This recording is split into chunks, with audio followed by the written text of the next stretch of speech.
অন্তর্বর্তী সরকারের কাছে অনতি বিলম্বে সুষ্ঠু নির্বাচনের মাধ্যমে জনগণের প্রত্যাশা পূরণ করার জন্য। চতুর্দিকে স্বৈরাচারের দোসররা যেভাবে ষড়যন্ত্রে লিপ্ত হয়েছে, আজ আইন শৃঙ্খলার অবনতির কারণে দেশ অস্থিতিশীল হয়ে যাচ্ছে। তাই আমরা শ্রমিক দলের পক্ষ থেকে উদ্যোক্তা আহ্বান জানাচ্ছি এই অন্তর্বর্তীকালীন সরকারের কাছে খুব শীঘ্রই একটি সুষ্ঠু নির্বাচনের মাধ্যমে জনগণের প্রত্যাশা পূরণ করা হোক।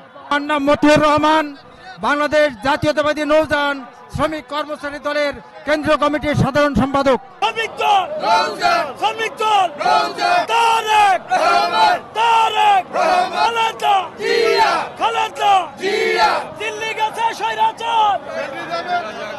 দিল্লি গেছে স্বৈরাচার, নৌযান